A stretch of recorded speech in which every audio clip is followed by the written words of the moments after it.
Hello everyone, welcome back to this channel. I am Diksha. So as we are discussing alternative center of power and we are done with European Union. So today we are going to discuss about ASEAN here. ASEAN is again a new challenge to the unipolar world, that is USA. USA के लिए एक नया emerging challenge है ASEAN, या फिर हम कह सकते हैं कि आसियान को भी हम एक नया ऑल्टरनेटिव सेंटर देखते हैं या नया सेंटर देखते हैं पावर का। अब ऑब्वियस है कि पावर का सेंटर आप कब देखेंगे, जब कोई भी कंट्री या group of country economically, politically या सोशली डेवलप कर रहा हो, राइट, या सिक्योरिटी वाइज डेवलप कर रहा हो। मतलब it must be growing in every sphere of life, right. तो ये हर एक स्फेयर ऑफ लाइफ में ग्रोइंग होना चाहिए इसका नेचर। तो उसी कंट्री को या उसी ग्रुप ऑफ कंट्री को हम बोलते हैं कि there will that it can be, और the fate of this group, this organization can be good in near future, या ये डोमिनेट कर सकता है, right. So here let us talk about ASEAN. Basically what ASEAN was, ASEAN is, let us talk about that, right. So ASEAN here, if we talk about the full form, then Association of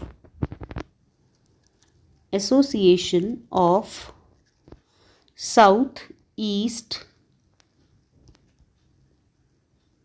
Asian Nations, जो south east में लाई करते हैं उन सब Asian Nations का ये association है, right. So you can see here as name itself is suggesting association is written here. So what does this mean? Association का मतलब है यूनियन, right. तो ये यूनियन है साउथ एशियन नेशंस की, और we can say south east Asian nation की। Let us talk about the position in the world map. If it is China here, you can see it. If it is China here, तो China के इधर जितनी भी countries ये लाई करती हैं ये सब south east, because you can see कि हमारे यहाँ पर क्या होता है, this is north, this is south, this is east and this is west, right. तो साउथ ईस्ट में जो कंट्रीज़ लाई करती हैं उन सब की एसोसिएशन है साउथ ईस्ट एशियन नेशन, और we can say ASEAN. So let us talk about the ASEAN. If we talk about ASEAN, तो आसियान बेसिकली एक ऐसी ऑर्गेनाइजेशन है जिसको ये सोच कर, कुछ बहुत सोच समझ कर जिसको बनाया गया था। अगर हम आसियान की बात करें तो आसियान जो है यहाँ पर कुछ चैलेंजेस आए, जो न्यूली बॉर्न कंट्रीज़ थी ना उनके सामने आफ्टर सेकेंड वर्ल्ड वॉर, तो उनके सामने कुछ नए चैलेंजेस आए। एशिया भी उस टाइम सफ़र कर रहा था, economic, political and social consequences suffer कर रहा था कॉलोनियलिज्म के बाद। जब South east Asian nation colonialism देखते हैं साउथ ईस्ट एशियन नेशंस, तो इनको समझ आता है कि अभी हमें उन सब चीज़ों से उभरने के लिए कुछ नई चीज़ों की ज़रूरत है, या कुछ ऑर्गेनाइज्ड प्लेटफॉर्म की हमें ज़रूरत है। तो यहाँ पर इनके सामने, जैसे हम जब इंडिया हमारा आज़ाद हुआ तो हमारे सामने कुछ चैलेंजेस थे इकोनॉमी को ग्रो करने के, डेमोक्रेसी इस्टेब्लिश करने के, and then we can say कि नेशन बिल्डिंग के। ऐसे ही कुछ challenges in south east Asian countries के सामने भी थे, जिनमें से इनकी सबसे बड़ी प्रॉब्लम थी, जैसे हमारी थी, प्रॉब्लम ऑफ नेशन बिल्डिंग, कि नेशन बिल्डिंग हम कैसे करें, प्रॉब्लम सबसे पहले ये थी। उसके बाद दूसरी थी पॉवर्टी, और we can relate poverty with economic crisis. तो पॉवर्टी, या फिर हम कह सकते हैं कि economic backwardness.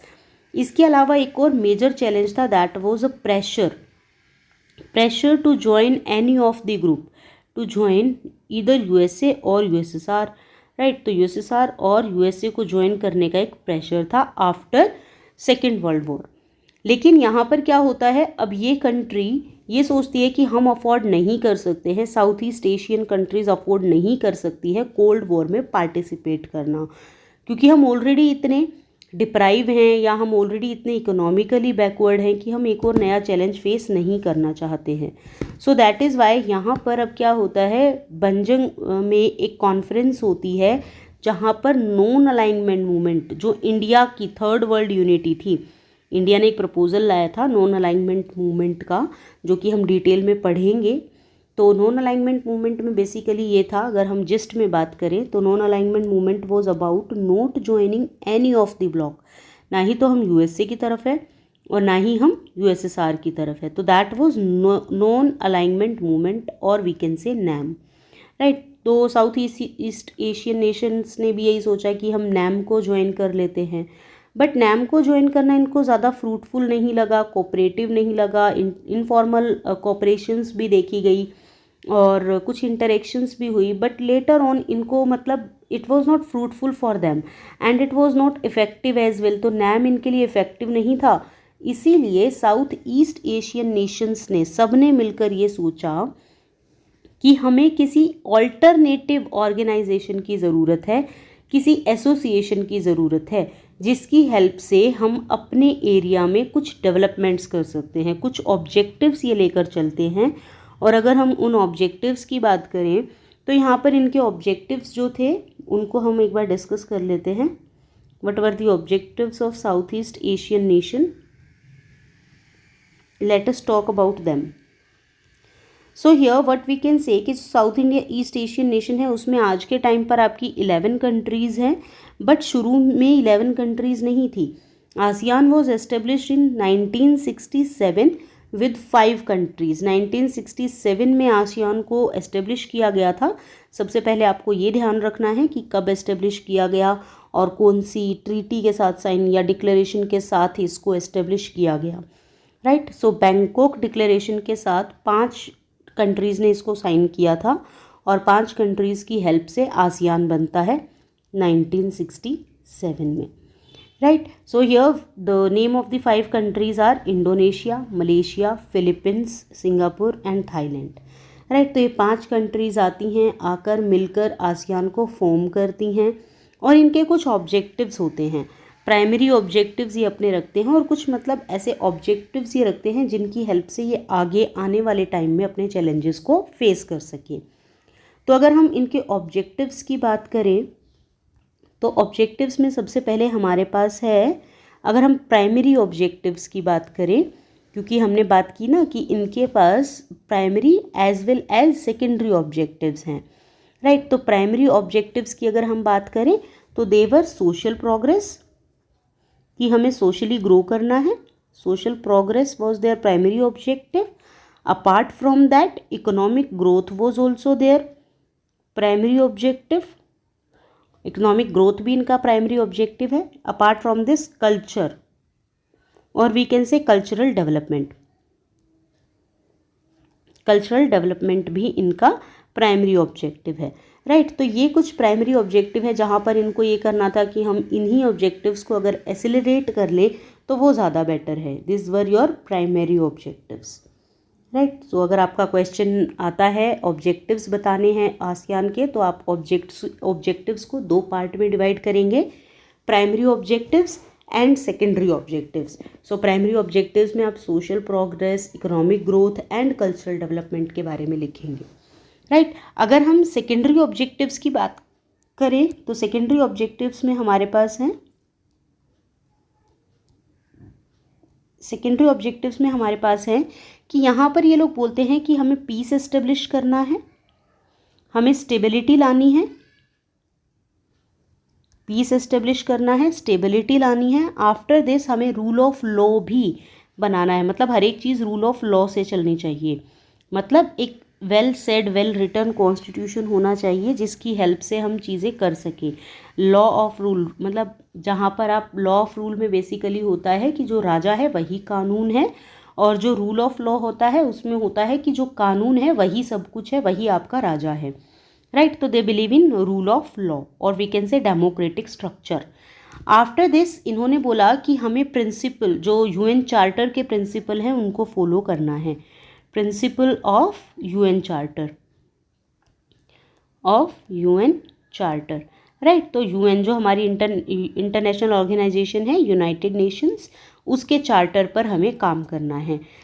So what we can see कि यहाँ पर ये स्टेबिलिटी की बात कर रहे हैं, पीस की बात कर रहे हैं और सिक्योरिटी की भी बात कर रहे हैं कि हमें सिक्योरिटी भी इंश्योर करनी है, राइट। तो सिक्योरिटी किस चीज़ की इंश्योर करनी है, border securities and all they are talking here about, तो उन सब की इनको बात करनी है। देन आफ्टर दिस अब हम क्या देखते हैं कि ये इनके मेजर ऑब्जेक्टिव्स हैं। जब हम मेजर ऑब्जेक्टिव्स के बारे में लिखेंगे तो हमें प्रीवियस जो हमने प्राइमरी ऑब्जेक्टिव पढ़े वो भी और सेकेंडरी ऑब्जेक्टिव ये भी, ये दोनों ही हमें मिलाकर लिखने हैं, राइट। और अलग से एक और ऑब्जेक्टिव है जैसे रिस्पेक्ट सॉवेरेनिटी, सॉवेरेनिटी को रिस्पेक्ट करना, कि हम किसी की सॉवेरेनिटी को हार्म नहीं करेंगे, राइट, कि हम समझेंगे कि दूसरों की संप्रभुत्वता क्या है, हम उनके पर्सनल मैटर्स में इंटरवीन नहीं करेंगे। ये सब इनके आसियान के कुछ ऑब्जेक्टिव्स हैं। बहुत लिटिल बहुत छोटे छोटे ऑब्जेक्टिव्स इन्होंने लिए हैं जिनकी हेल्प से ये सिर्फ economy, political and social sphere में ग्रो करना चाहते हैं, अपना खुद का एक स्टैंड बनाना चाहते हैं, खुद से ये डेवलप करना चाहते हैं कंट्रीज़ को, जो कि इनकी 5 डिफरेंट कंट्रीज़ हैं, राइट। अभी हमने पढ़ा ना कि इन्होंने 5 डिफरेंट कंट्रीज़ ने मिलकर आसियान बनाया था। आफ्टर दिस देखते ही देखते हमें समझ आता है कि आसियान कंट्रीज़ में कुछ और कंट्रीज़ भी आकर जुड़ जाती हैं over the period of several years, कुछ साल बाद। जैसे if we talk here then Brunei was one of them. After this we can say Darussalam was there. दारुसलम के अलावा आपका वियतनाम है, लाओ, पीडीआर है, Myanmar that is Burma and Cambodia, ये सब आसियान को ज्वाइन कर लेते हैं। और जब ये 5 कंट्रीज़ आकर आसियान को ज्वाइन करती हैं तो आसियान में टोटल कंट्रीज़ अब 5 से 10 हो जाती हैं, राइट। 5 पहले जो ओरिजिनली थी प्लस 5 जो अभी इन्होंने बनाई हैं या जिन न्यू कंट्रीज़ ने इनको ज्वाइन किया है, तो ये मिलकर 10 बनाते हैं। तो 10 कंट्रीज़ तो इनकी ज्वाइन कर लेती हैं। आफ्टर दिस वी कैन से जो आसियान है अब इसकी स्ट्रेंथ 10 तक तो पहुंच गई है। अगर हम आसियान के नेचर की बात करें या इसकी कैरेक्टरिस्टिक की बात करें तो जो आसियान है ये काफ़ी ज़्यादा सिंपल रहने वाला है। हम अगर बात करें आसियान की तो आसियान EU की तरह या यूरोपियन यूनियन की तरह बहुत सुपर नेशनल स्ट्रक्चर या इंस्टीट्यूशन लेकर नहीं चल रहा है, राइट। आसियान कंट्री जो हैं वो सिर्फ सोशो इकोनॉमिक, पॉलिटिकल और जो ये हमने अभी डिस्कस किया इन्हीं स्फीयर्स में ग्रो करना चाहते हैं।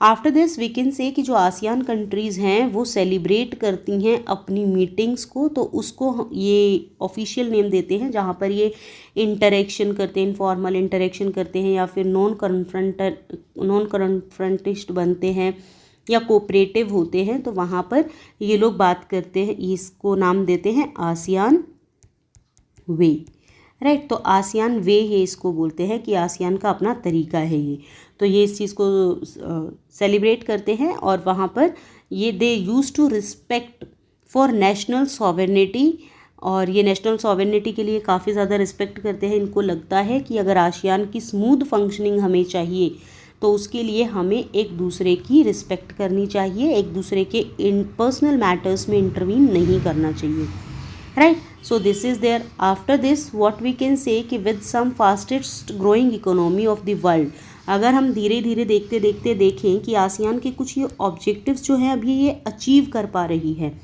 जैसे जैसे कुछ कंट्रीज़ ग्रो कर रही हैं उनके साथ ही हमारी जो आसियान है वो भी एक फास्टेस्ट ग्रोइंग इकोनॉमी बन चुकी है, सबसे ज़्यादा तेज़ी से ग्रो करने वाली इकोनॉमी बन चुकी है वर्ल्ड की। आफ्टर दिस आसियान अब इसी चीज़ के साथ, क्योंकि इसका ये जो ऑब्जेक्टिव है कि ये इकोनॉमिकली ग्रो कर रही है, तो इसी के साथ ये अपना एजेंडा या अपना ऑब्जेक्टिव को बढ़ा देती है, अपने दायरे को बढ़ा देती है और इसके ऑब्जेक्टिव्स बढ़ जाते हैं 2003 में। हम यहाँ पर बात कर सकते हैं कि 2003 में जब ये सोशल और इकोनॉमिक स्फीयर के बियॉन्ड जाने की कोशिश करते हैं, ये अपने ऑब्जेक्टिव्स को चेंज कर देते हैं, तो वी कैन से हियर कि 2003 के एजेंडा ऑफ आसियान, राइट। तो एजेंडा क्या क्या होते हैं उसी फील्ड में, अब क्योंकि इनको ग्रो करना है या हम कह सकते हैं कि 2003 में एजेंडा को और ज़्यादा वाइड करना है, तो यहाँ पर आसियान एक ऐसे रास्ते पर चलता है जहाँ पर along the path of EU by agreeing to establish an ASEAN community comprising 3 pillars. अब ये अपने 3 अलग अलग पिलर्स बना लेगा।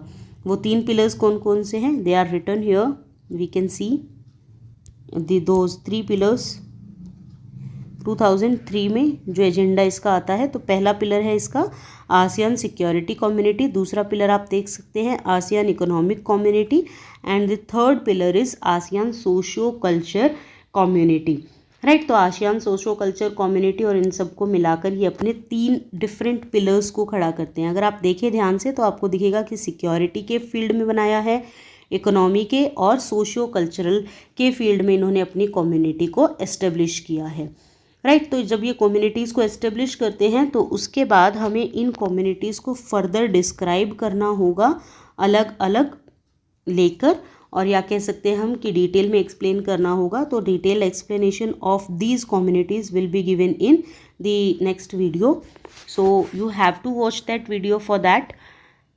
As of now, we are done with the objectives of ASEAN, we are done with the 2003 agenda of ASEAN, and we are done with the challenges that ASEAN faced during its initial phase, right? तो ये सब चीज़ें अभी तक हमने discuss की हैं। इसके बाद हम डिटेल में डिस्कस करेंगे ASEAN security community, ASEAN economic community and ASEAN socio cultural community in our next video. So this is part 1. After this I am going to make part 2 for the same. Thank you so much. Stay tuned.